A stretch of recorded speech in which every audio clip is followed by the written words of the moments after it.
BHU से संबंधित all updates, notification तथा काउंसलिंग के लिए बीएचयू कॉन्सेप्ट को सब्सक्राइब करें और आगे आने वाली वीडियो के लिए बेल आइकन जरूर प्रेस करें।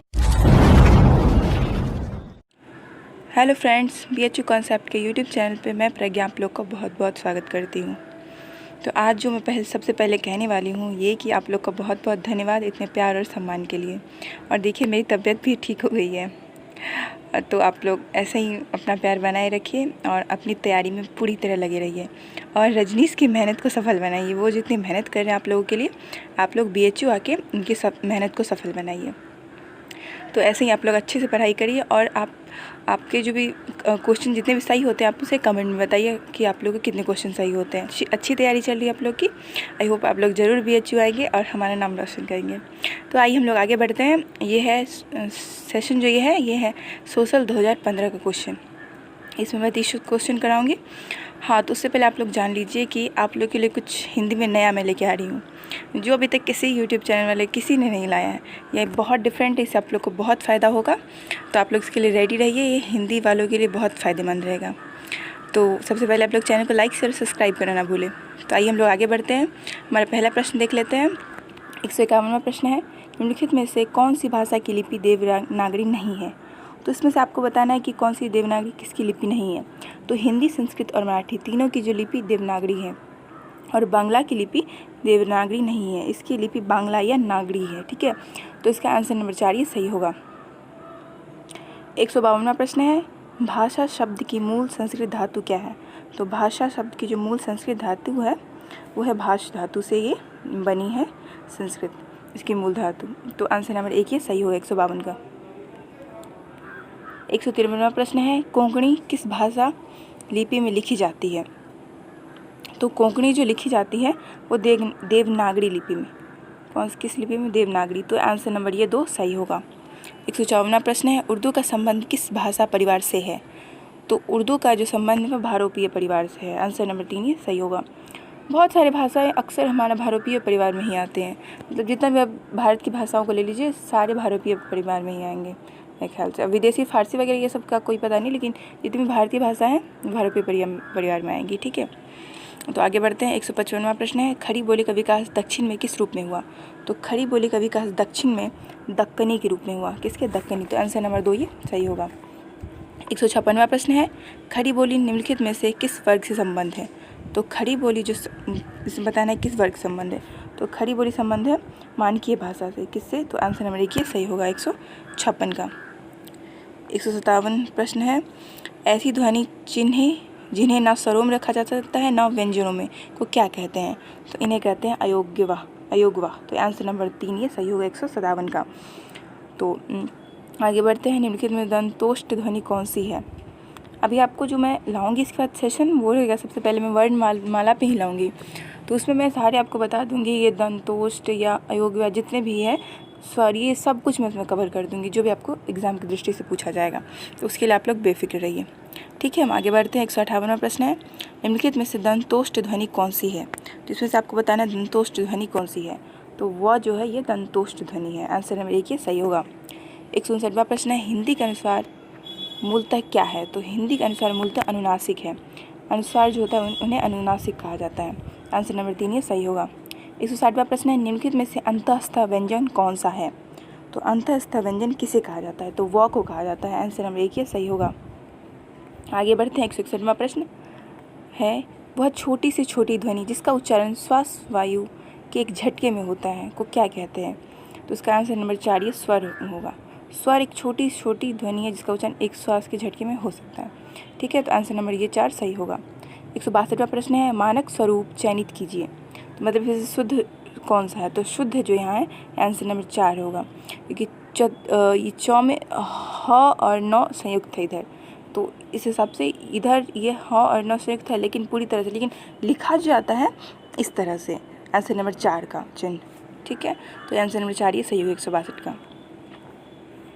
163वां प्रश्न है, शुद्ध शब्द चयनित कीजिए। आपको इस बताना है कि शुद्ध शब्द कौन सा है 163 का। तो शुद्ध शब्द ये सुराख होगा, ये सुराख। आंसर नंबर 1 ये सही होगा 163 का। 164वां प्रश्न है, शुद्ध शब्द का चयन कीजिए।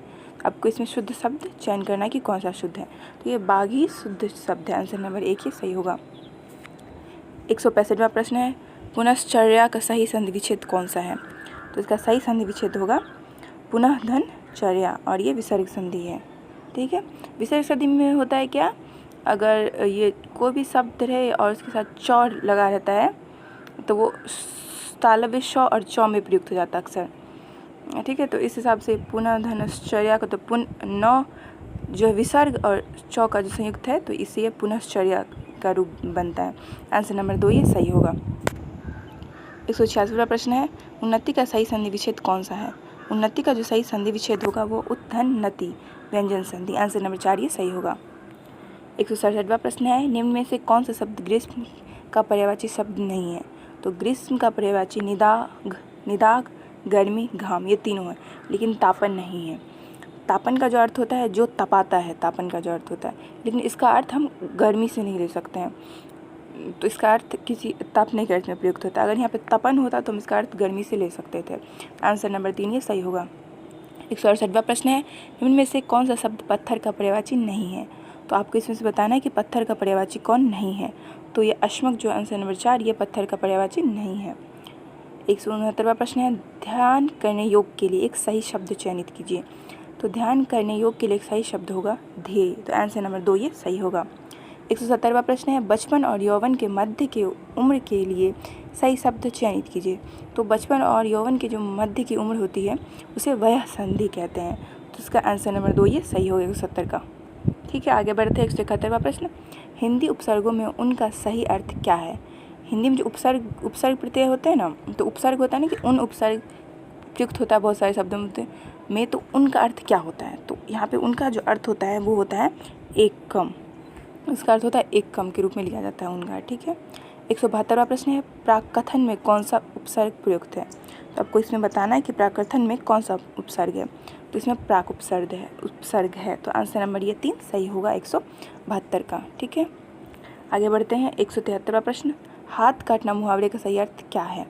हाथ काटना मुहावरे जो है इसका सही अर्थ जो होगा वो निकम्मा होना, मतलब कोई काम धाम नहीं करना, ऐसे ही उसके हाथ कटे हुए हैं जैसे वो निकम्मा हुआ है। ठीक है, आगे बढ़ते 174वां प्रश्न, थाली का बैगन मुहावरे का सही अर्थ चयनित कीजिए। तो इस थाली का बैगन मुहावरे का सही अर्थ होगा वो सिद्धांतहीन व्यक्ति, मतलब थाली का बैगन होना, इधर की बात इधर भी जाके उसकी ये करना तारीफ, उधर भी जाके उधर इसकी तारीफ करना, मतलब अपना खुद का उसका कोई सिद्धांत या अस्तित्व नहीं रहना, वो सिद्धांतहीन व्यक्ति व थाली का बैगन। आंसर नंबर 2 ये सही होगा। 175वां प्रश्न है, भाववाचक संज्ञाएं अधिकतर किस वचन में प्रयुक्त होती है? तो भाववाचक संज्ञा अधिकतर एक वचन में प्रयुक्त होती है। तो आंसर नंबर 1 ये सही होगा। आगे बढ़ते हैं। 176वां प्रश्न, बैर क्रोध का आचार्य मुरब्बा है, यह कथन किसका है? यह कथन है आचार्य रामचंद्र शुक्ल का। यह आंसर नंबर 4 ये सही होगा। 177वां प्रश्न है, निम्नलिखित में से कौन सी कृति को अंग्रेजों ने जब्त कर लिया था? तो अंग्रेजों ने ये भारत भारती को जब्त कर लिया था। ये मैथिली शरण गुप्त की रचना है। ये रचना बहुत, मतलब इस रचना में देश के प्रति बहुत बढ़ चढ़ के, उस टाइम अंग्रेज का राज था तो उसके विरोध में बोला गया था, तो अंग्रेजों ने इस प्रति को जब्त कर लिया था। इनकी मैथिली शरण गुप्त की थी, मतलब अंग्रेजों के विषय में इसमें बहुत विरोध किया गया था इस ग्रंथ में, इस काव्य में, तो इसलिए ये बहुत प्रचलित हुआ था उस समय में भारत भारती। ठीक है, आगे बढ़ते 168वां प्रश्न, तुलसी की कृति विनय पत्रिका किस भाषा में रचित है? तो विनय पत्रिका जो वह ब्रज भाषा में रचित है, तुलसीदास की एक कृति है। आगे बढ़ते 179वां प्रश्न, रचना का सही विलोम शब्द क्या है? तो रचना का सही विलोम शब्द होगा ध्वंस। क्या होगा? ध्वंस। तो रचना और ध्वंस उसका सही विलोम होगा। 180वां प्रश्न है, महाराज में कौन सा समास प्रयुक्त है? तो महाराज में समास होगा कर्मधारय समास। आंसर नंबर 1 ही सही होगा।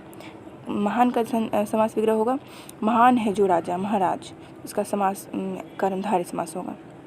ठीक है, होप आज का वीडियो सेशन आप लोग को अच्छा लगा हो। आप लोग लाइक शेयर और सब्सक्राइब करना ना भूलें, और आगे आने वाले वीडियो के लिए भी आप लोग रेडी रहिए और अच्छे से पढ़ाई लिखाई करिए और BHU आके सपने को अपना पूरा करिए। So thank you so much.